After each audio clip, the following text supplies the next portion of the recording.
आणि त्याची चुणूक नागपूर आणि वाशीमध्ये आपल्या सगळ्यांना आलेली आहे।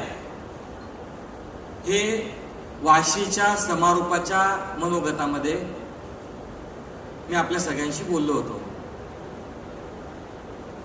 आणि आपल्या सगळ्यांना हा आता एक अतिशय आनंदाचा समाधानाचा क्षण आज आपल्या सगळ्यांसमोर आलेला आहे। तो म्हणजे जसं आपण ठरवलं होतं आपल्या सगळ्यांच्या सहकार्यानं, सगळ्यांच्या साथीनं, की आपण एक न भूतो न भविष्यती अशा प्रदर्शनाचं आयोजन करू आणि आज ते साध्य होताना, प्रत्यक्षात येताना आपल्या सगळ्यांना अनुभवाला मिळालेला आहे। याचा आम्हाला सगळ्यांना खूप सार्थ अभिमान आहे। माननीय मुख्यमंत्री महोदय श्री देवेंद्र फडणवीस साहेब आणि माननीय मंत्री महोदय श्री जयकुमार गोरे साहेब, माननीय राज्यमंत्री महोदय योगेश कदम साहेब आणि माननीय सीओ साहेब माननीय निलेश सागर साहेब, या सगळ्या महानुभावांनी खरं म्हणजे फक्त महालक्ष्मी सरस 2026 नाही आहे, कंसात त्याला 3 लावला पाहिजे, कारण हे सलग 3रं महालक्ष्मी सरस अभियान आहे या वर्षातलं।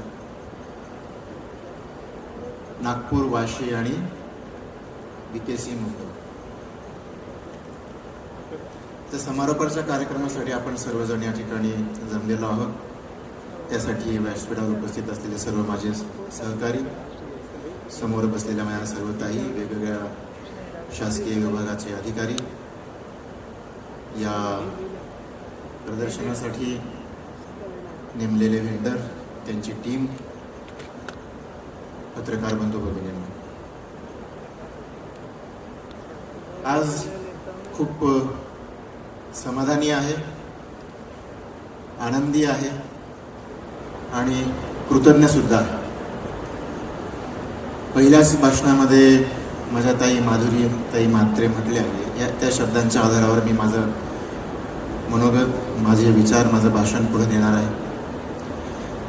रामदास, एक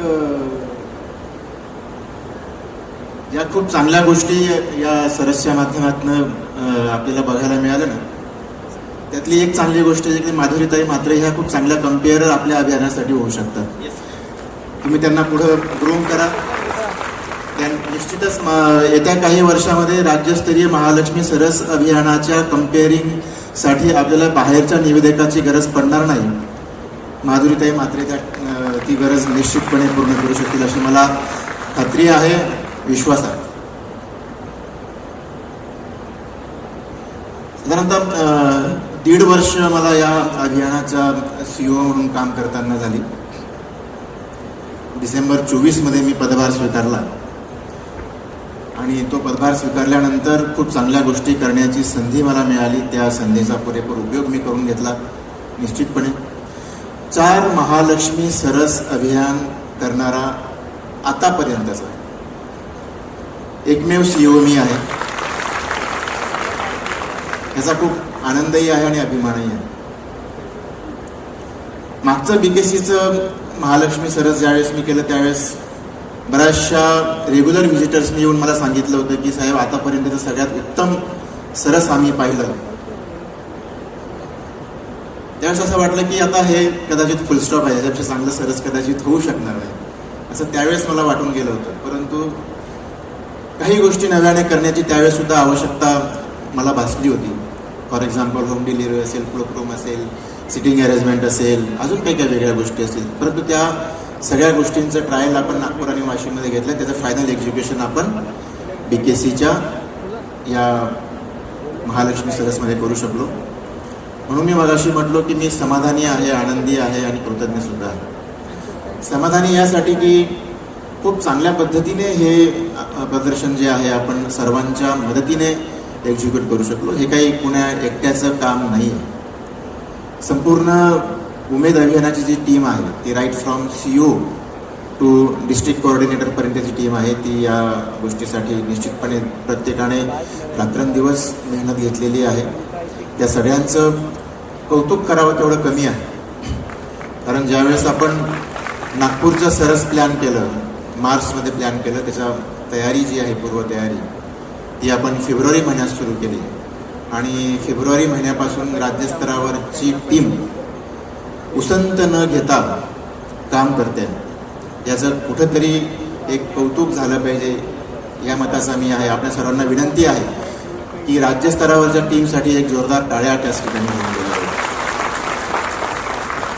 खरं म्हणजे वाशीचं सरस घेतल्यानंतर माझी राज्यस्तरावरची टीम पूर्णपणे एक्झॉस्ट झालेली होती. अश्विनी माझ्याकडे आली, सर BKCचं सरस करायचं आहे का? म्हटलं हो अश्विनी, करायचं आहे आपल्याला. एका नया पैशाची तक्रार नाही, टीम लगेच कामाला लागली. जगराज साहेबांनी तर मला विचारलं सुद्धा नाही की सर हे करायचं आहे का. त्यांच्या आधीच ते खूप ॲक्टिव्ह असतात फील्डवर सुद्धा, नाही करताना सुद्धा ते त्यांना सांगायची गरज पडत नाही. स्टॉल अलॉटमेंटसाठीची जी काही त्यांची जबाबदारी असेल जी ते गीते साहेबांनी त्यांनी ती पार पाडली. खरं म्हणजे हे करणं सोपं काम नसतं. ज्यावेळेस तुमच्याकडे फक्त 550 स्टॉल्स असतात आणि मागणाऱ्यांची संख्या 1000च्या वर असते, त्यावेळेस खरं म्हणजे प्रेशर काय असतं हे आपण समजू शकतो. पण त्या परिस्थितीतनं सुद्धा गीते साहेबांनी आणि जगराज साहेबांनी खूप चांगल्या पद्धतीने मार्ग काढत सगळ्यांना न्याय देत, सगळ्यांना संधी देत जे काही सगळा हा डोलारा उभा केला तो निश्चितच वाखाणण्यासारखा आहे. त्यामुळे त्यांचं कौतुक करणं खूप आवश्यक आहे. आनंदी मी यासाठी आहे की ज्या ज्या गोष्टी प्लॅन केल्या होत्या त्या सगळ्या खूप छान पद्धतीने एक्झिक्यूट करता आल्या. किंबहुना जो विचार केला नव्हता त्यापेक्षा सुद्धा चांगल्या पद्धतीने या सगळ्या गोष्टी करता आल्या. ज्यावेळेस आपण उद्घाटनाच्या कार्यक्रमासाठी माननीय CM साहेबांना आमंत्रित केलं, एक वेगळ्या पद्धतीने आपण त्यांना निमंत्रण दिलं, महाराष्ट्रीय पद्धतीने ऑप्शन करून आपण त्यांना निमंत्रण दिलं. त्यांनी ते ग्रेसफुली ॲक्सेप्ट केलं. आणि ज्यावेळेस CM साहेबांनी नागपूरच्या प्रदर्शनाला व्हिजिट केलेली होती त्यावेळेस आदरणीय CM साहेब होते, आदरणीय बावनकुळे साहेब होते, आपले मंत्री महोदय होते. त्यावेळेस त्यांनी अशी इच्छा व्यक्त केली होती की अशा पद्धतीचं सरस झालं पाहिजे आणि तीच संकल्पना आपण पुढे नेऊन या ठिकाणचं जे काही BKCचं आणि वाशीचं सरस आपण प्लॅन केलं होतं आणि ते खूप चांगल्या पद्धतीने एक्झिक्यूट सुद्धा झालं. उद्घाटनाच्या आधीच माननीय CM साहेबांनी बाईट देताना असं म्हटलं होतं की एकदा सरसला या तर खरं, पुन्हा विचाराल की सरस केव्हा आहे. आणि भाषण करताना माननीय CM साहेब म्हटले की हे राज्यस्तरीय प्रदर्शन नाही, हे राष्ट्रीय प्रदर्शन नाही, हे ग्लोबल स्टँडर्डचं प्रदर्शन आहे. ही एवढी मोठी कौतुकाची थाप जी आहे माननीय CM साहेबांनी जी आपल्या सर्वांच्या पाठीवरची मारली जी ठेवली, तर हे आपल्या सगळ्यांचा एकत्रित प्रयत्नाचं परिपाक आहे. त्यासाठी मी आनंदी आहे. आनंदी मी यासाठी पण आहे की आतापर्यंतचा सर्वाधिक जास्त सेल असलेला महालक्ष्मी सरस ठरला. अंदाजाच्या पलीकडे गेलेला सेल आहे. मी ज्यावेळेस आपली राज्यस्तरावरची जिल्हा स्तरावरची सगळी जी काही सरस प्रदर्शने झाली त्याच्या सगळ्या सेल्सच्या फिगरचं मी ॲनालिसिस केलं, नागपूरच्या सेल्सच्या फिगरचं ॲनालिसिस केलं, वाशीच्या सेल्सच्या फिगरचं ॲनालिसिस केलं. मला एक ट्रेंड असा दिसून आला की मागच्या वर्षीचे जे काही सेलची आकडेवारी होती त्याच्या साधारणतः 40 ते 50% वाढीव सेल आपण जिल्हा स्तरावर बघत आलो होतो, राज्यस्तरावर बघत आलो होतो. म्हणजे मागच्या वर्षी जर 100 रुपयाची विक्री झाली असेल तर या वर्षाची विक्री 130 ते 150 रुपयाच्या दरम्यान होती. मागच्या वर्षीची BKCची विक्री जी होती ती 27 कोटी रुपयांची होती. आपण यावेळेस 3 दिवस एक्स्ट्रा घेतले, ते 3 दिवस जर वाढवले साधारणतः 31 ते 32 कोटी रुपयांची ती विक्री होते. आणि मला अपेक्षा होती की एक 40 कोटी रुपयापर्यंतची विक्री जी आहे ती महालक्ष्मी सरसच्या माध्यमातून होईल BKCच्या, अशी मला खात्री होती. परंतु हे सरस जे आहे हे उन्हाळ्याच्या पार्श्वभूमीवर आयोजित होत होतं. साधारणतः आपले BKCचे महालक्ष्मी सरस डिसेंबर, जानेवारी, फेब्रुवारी याच्या पलीकडे जात नाही. त्याच्यामुळे लोकांचा रिस्पॉन्स कसा असेल ही एक शंका निश्चितपणे मनामध्ये होती. परंतु 2 तारखे त्याच्या उद्घाटनानंतरच असं दिसलं की अरे हाऊसफुल झाला आहे शो. फर्स्ट शो जो आहे तो हाऊसफुल झाला आणि त्या दिवसाचीच विक्री जी आहे ती हाफ डे, म्हणजे आपला उद्घाटनाचा कार्यक्रम साधारणतः 2 वाजेपर्यंत चालला. 2 वाजेनंतरची विक्री 1 कोटी रुपयांची होती. म्हणून मला त्यावेळेस म्हटलं की आपण आता IPL मॅचची जी काही पहिल्या बॉलवर 6 मारण्याची जी काही बॅट्समॅनची जी काही खासियत असते ती झालेली आहे. मला वाटतं की 40 कोटींच्या वर हा निश्चितपणे सेल जाईल आणि तो गेला पण 40 कोटींच्या वर नाही गेला, 50 कोटींच्या वर गेला. 50 कोटी 41,31,00,000ची विक्रमी उलाढाल या सरसच्या माध्यमातून झालेली आहे. हे एक्झॅगरेशन अजिबात नाही आहे, ही आपल्याकडनंच घेतली गेलेली आकडेवारी आहे. असेल तर तो जास्तीचा सेल आहे. 55 कोटी रुपयापर्यंत हा सेल निश्चितपणे गेलेला आहे. परंतु तुम्हाला सगळ्यांना माहिती आहे की तुम्ही अंडर रिपोर्टिंग करतात. अगदी कालची आकडेवारी सुद्धा तुम्ही बऱ्याच लोकांनी तशी दिली नसेल, परंतु जी आकडेवारी आपण स्वतः दिलेली आहे त्या आकडेवारीवर जरी आपण गणित आपलं केलं तरी 50 कोटी 41,31,00,000 इतका विक्रमी सेल जो आहे तो झालेला आहे. 10 स्टॉल असे आहेत ना त्यांच्या सेल 30 लाखांच्या वर, 3.5-4 कोटी रुपये तर इथंच होतं. त्यासाठी मी आनंदी आहे. माझा एक स्टॉल हा एका महिलेचा स्टॉल नाही आहे, हा तो त्या गटाचा स्टॉल आहे. आणि त्या स्टॉलच्या पाठीमागे किमान किती कुटुंब आहेत? किमान 10 कुटुंब आहेत. काही ठिकाणी 20 कुटुंब आहेत, काही ठिकाणी 40 कुटुंब आहेत, काही ठिकाणी 50 कुटुंब आहेत, काही ठिकाणी 600 कुटुंब आहेत, काही ठिकाणी 700 कुटुंब आहेत. म्हणजे आपण 535 स्टॉलचं प्लॅन केलं. आपण वाटप करताना साधारणतः 650 बचत गटांना स्टॉल्स दिले.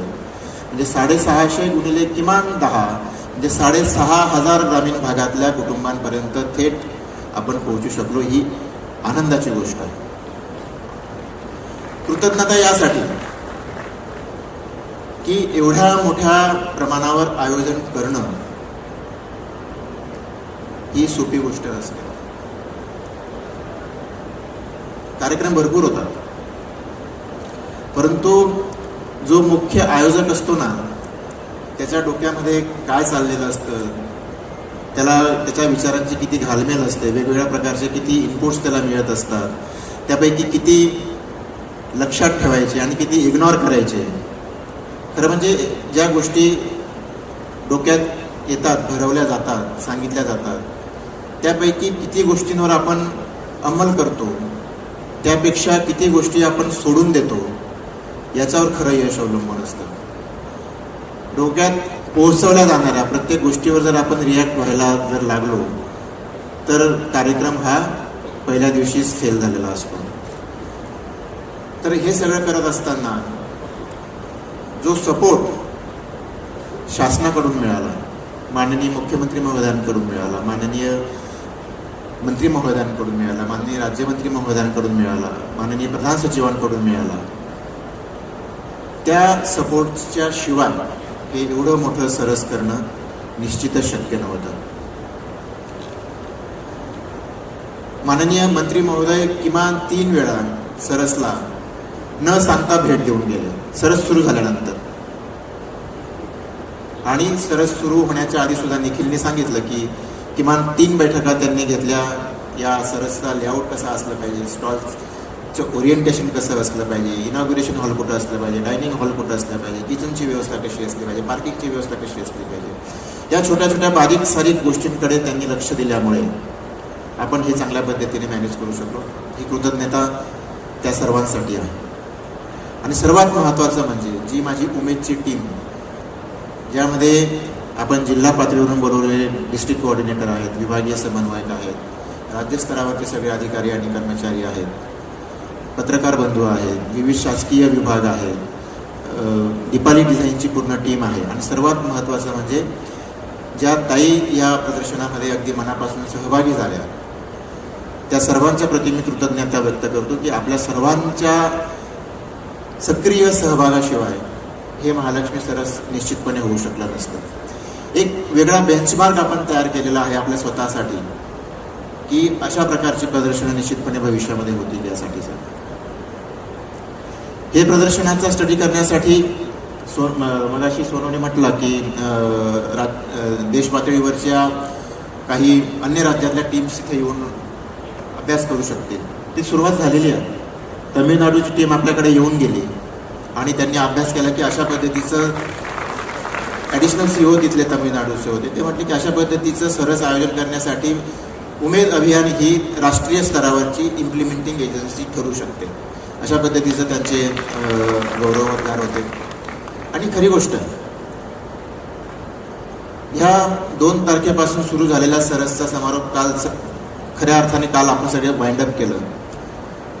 मी 650 स्टॉल्सपैकी जवळपास प्रत्येक स्टॉलवर भेट देण्याचा प्रयत्न केला. काही स्टॉल्सवर रिपीट भेटी झाल्या. या भेटी म्हणजे मला VIP लाऊंजमध्ये बसण्यासाठी चेअर नव्हती म्हणून मी तुमच्याकडे येऊन बसायचो असं नाही. तर याचा हेतू असा होता की शिकता यावं काहीतरी. ज्यावेळेस ते मी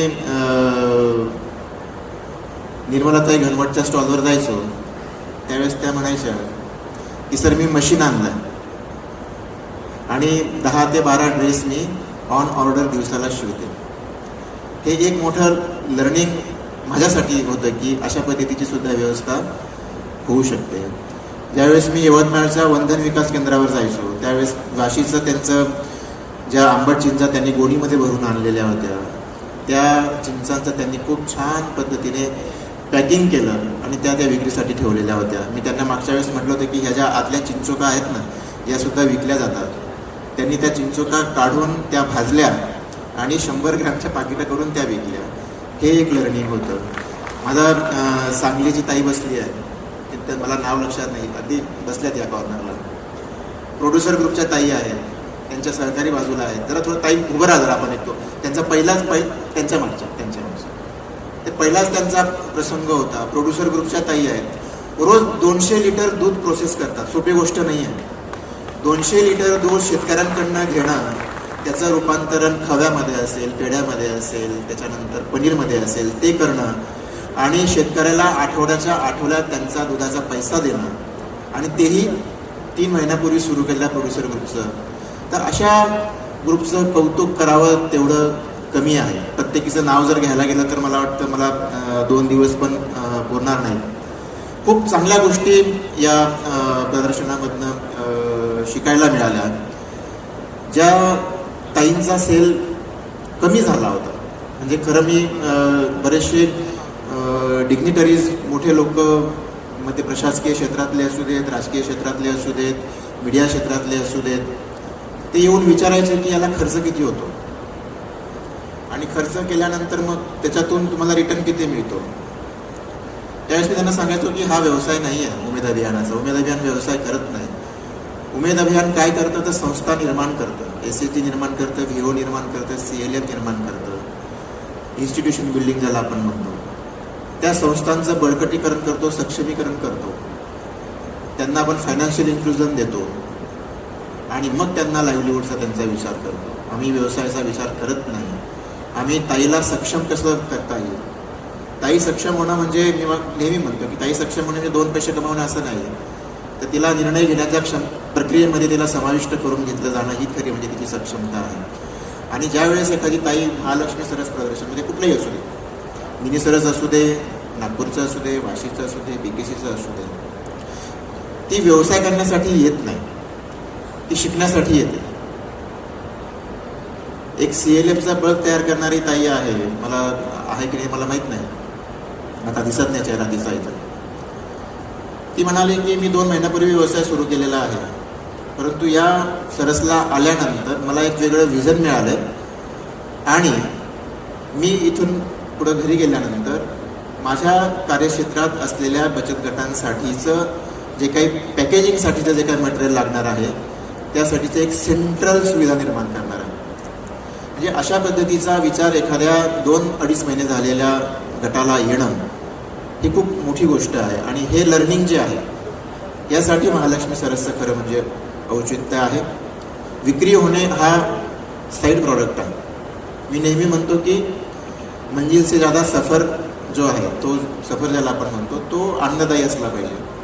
महालक्ष्मी सरसमध्ये येऊन विक्री करणे आणि विक्रीतून पैसा कमावणे ही शेवटची मंजिल झाली, परंतु 15 दिवस या ठिकाणी राहणं आणि 15 दिवसामध्ये काही शिकणं आणि ते घरी जाऊन पुन्हा इम्प्लिमेंट करणं हा खरा जो काही आनंद आहे तो प्रत्येकाने या प्रदर्शनामध्ये घेतला आणि ते खरं म्हणजे विशेष अशी कौतुकाची गोष्ट आहे. या प्रदर्शनामधून जे काही लर्निंग प्रशासनाला मिळालं, आपल्या सर्वांना मिळालं, याचा एक पाया हा भक्कम असा रचला गेलेला आहे. मी मगाशी म्हटल्याप्रमाणे हे माझं 4थं महालक्ष्मी सरस आहे. 5वं होईल की नाही होईल मला माहीत नाही, परंतु इथून पुढचे जेवढे काही सरस होतील त्या सरस होण्यासाठीचा एक भक्कम असा पाया 2026चा BKC महालक्ष्मी सरसमध्ये रोवला गेला आणि त्या पायाचा उभारणीमध्ये माझा एक खारीचा वाटा आहे. त्याचा सार्थ अभिमान मला आहे आणि या प्रकारची संधी मला परमेश्वराने उपलब्ध करून दिली, त्यासाठी मी परमेश्वराची सुद्धा कृतज्ञता व्यक्त करतो. महाराष्ट्रातल्या 67 लाख कुटुंबांपर्यंत पोहोचण्याची संधी मला मिळाली, त्यासाठी सुद्धा मी परमेश्वराकडे माझी कृतज्ञता व्यक्त करतो. या प्रदर्शनातून ज्या गोष्टींचं लर्निंग तुम्हाला मिळालेलं आहे त्या आपण पुढं नेल्या पाहिजेत. लखपती दिदी जी संकल्पना जी आहे त्या लखपती दिदी संकल्पनेच्या पुढं जाऊन आपण आता विचार करायला पाहिजे. जे उत्पन्न आपण डिजिटल आजीविका रजिस्टरमध्ये भरणार आहोत ते उत्पन्न जर आपण योग्य पद्धतीने जर भरलं तर किमान 100 महिला अशा असतील की ज्यांचा उलाढाल, वार्षिक उलाढाल जी आहे ती किमान 1 कोटीच्या वर गेलेली असणार. आणि माझ्या सर्व ताईंना आग्रहाची विनंती आहे, आग्रहाचं आवाहन आहे की अजूनही जर तुम्ही तुमच्या डिजिटल आजीविका रजिस्टरमध्ये तुमचा 2025-26 योग्य उलाढाल जर नमूद केली नसेल तर ती करा. अजूनही वेळ गेलेली नाही. ज्या वेळेस कळेल शासनाला, केंद्र शासनाला की म्हणजे मी हे काय म्हणतोय की तुमचे 3 महालक्ष्मी सरस प्रदर्शनं झालेली आहेत, वेगवेगळे स्टॉल्स त्याच्यामध्ये झाले, सगळेच आपण काही रिपीट नाही झालेले. किमान 500 स्टॉल्सचं जे काही आहे त्यांची उलाढाल ही किमान 50 लाखाच्या वर गेलेली आहे. आणि मी खात्रीपूर्वक सांगतो की 50 स्टॉल जे आहे अशा की कोटीच्या वर त्यांची उलाढाल आहे. तुमच्या मनात भीती ही आहे की मला GST लागेल का, मला इन्कम टॅक्स लागेल का? अजिबात नाही, अजिबात नाही. असलं काहीही होत नाही, काहीही होणार नाही. ही शासनाची जबाबदारी आहे. ज्यावेळेस माननीय पंतप्रधान महोदय म्हणतात की लखपती दिदी आपण निर्माण करायचे आहेत तर ते तुम्हाला टॅक्स देण्यासाठी निर्माण नाही करायचे आहेत. त्यांना सामाजिक प्रगती, आर्थिक प्रगती जी काही ग्रामीण भागाची जी होणार आहे, झालेली आहे, ती कायम ठेवण्यासाठी ते आहेत. त्यामुळे माझी तुम्हाला खूप आग्रहाची विनंती राहील की जे उमेद अभियानाने आतापर्यंत जे काही चांगलं काम केलेलं आहे त्या सगळ्या चांगल्या कामाचा जो काही आरसा जो आहे तो लखपती दिदींच्या आकडेवारीमध्ये होणार आहे. त्याच्यामध्ये 1 लाखाच्या वर उत्पन्न असलेले, 10 ते 20 लाखाच्या वर उत्पन्न असलेले आणि 20 लाखाच्या वर उत्पन्न असले अशा वेगवेगळ्या प्रकारच्या कॅटेगरीज त्याच्यामध्ये आहेत. तर त्याच्यात माझं आग्रहाचं पुन्हा आपल्या सगळ्यांना निवेदन राहील की हे आपण त्या ठिकाणी आपलं योग्य असं उत्पन्न त्याच्यामध्ये दाखवलं पाहिजे. जे काही खूप चांगल्या पद्धतीने उत्पादनं यावेळेस आली ना ती खरं म्हणजे वाखाणण्याजोगी होती. म्हणजे एकाने असं केलं की शेवगाच्या शेंगा शिजवून त्यांचा गर काढून ते वाळवून पुन्हा ते त्याचं पिठात मिक्स केले आणि हे इनोव्हेटिव्ह आहे. तर अशा पद्धतीचे स्टॉल्स आपल्याला काही ठिकाणी बघायला मिळाले. माझा एक कोल्हापूरचा एक पॉटरी मेकिंगचा स्टॉल आहे. त्याची जी काही पॉटरी आहे ती बॉम्बे स्टोअरमध्ये ठेवली जाते. मुंबईच्या जे एक प्रीमियम स्टोअर आहे अशा पद्धतीचे ते आहेत. आणि खाद्यपदार्थांच्या बाबतीत तर विचारायलाच नको. म्हणजे गव्हापासून पास्तासुद्धा तयार होतो, गव्हापासून केकही तयार होतो. अशा वेगवेगळ्या प्रकारचे खाद्यपदार्थसुद्धा आहेत. बचत गटांना बऱ्याच वेळेस म्हटलं जातं की पापड, लोणचे, कुरडया, परंतु धुळ्याचा माझा सोनगीरचा एक स्टॉल आहे तो म्हणतो की माझी वार्षिक उलाढाल 1 कोटी रुपयांची आहे. आणि सगळं मॉनिटरिंग जे CCTVवर त्या ताई इथं बसून करत होत्या. तर ह्या खूप चांगल्या लक्षणीय अशा गोष्टी या माध्यमातून आल्या. फूड स्टॉलसुद्धा काही कमी नाही आहेत. फूड स्टॉलसुद्धा 30 लाखापर्यंत एका 15 दिवसाच्या सीझनमध्ये विक्री करणं आणि फक्त 3 महिला फूड स्टॉलच्या 3 किंवा 4 महिलांनी ती एवढी मोठ्या प्रमाणावर विक्री करणं ही काही सोपी गोष्ट नाही आहे. दिवसरात्र मेहनत त्याच्यासाठी करायला लागते. घरातल्या मेंबर्सचं जेवण जिथं काही महिलांना तयार करणं शक्य होत नाही त्या ठिकाणी एवढ्या मोठ्या संख्येने येणाऱ्या अगदी रात्री 12 वाजेपर्यंत येणाऱ्या लोकांना जेव घालणं ही काही सोपी गोष्ट नाही आहे. फूड स्टॉलमध्ये आपण काही वेगळ्या पद्धतीचे इनोव्हेशन यावेळेस केले. ज्या स्टॉल्सना गॅस लागत नाहीत असे वेगळे स्टॉल्स आपण मग ते कुल्फीचे स्टॉल्स असतील, डेझर्टचे स्टॉल्स असतील, भेळचे स्टॉल्स असतील, सोडा असेल, वेगळ्या पद्धतीचे स्टॉल्स त्यांना आपण समाविष्ट करून घेतल्यामुळे 20-25 स्टॉल्स ते वाढले आणि त्यांचासुद्धा खूप चांगला रिस्पॉन्स मुंबईकर जनतेकडनं आपल्या सर्वांना मिळालेला आहे. हे सगळं जे काही आहे हे सांगणं वेळ कमी पडेल. या सगळ्या गोष्टींची मी पुन्हा पुनरावृत्ती करणार नाही. थोडक्यात काय की अत्यंत चांगल्या पद्धतीचं सरस आपण सर्वांनी मिळून केलं आणि आपण स्वतःसाठी जो एक बेंचमार्क ठरवलेला आहे तो ह्या लेवलचा ठरवलेला आहे आणि हा बेंचमार्क पुन्हा क्रॉस आपल्याला भविष्यामध्ये करावं लागेल. ते सर्व क्रॉस करणं हे आपल्या सर्वांच्या साथीने सोबतीने आपण पुन्हा करणार आहोत आणि त्या सर्वांमध्ये आपल्या सगळ्यांचं योगदान आपल्या सर्वांचं मिळेल. या सगळ्या 15 दिवसांचा शो रन करणं हा काही सोपा कार्यक्रम नव्हता. त्यामध्ये आपण सर्वांची साथ होती. त्यासाठी मी पुन्हा आपल्या सर्वांचं आभार मानतो, कौतुक करतो आणि माझे 2 शब्द संपवतो. धन्यवाद. जय उमेद ही एक नवीन घोषणा मला मिळाली.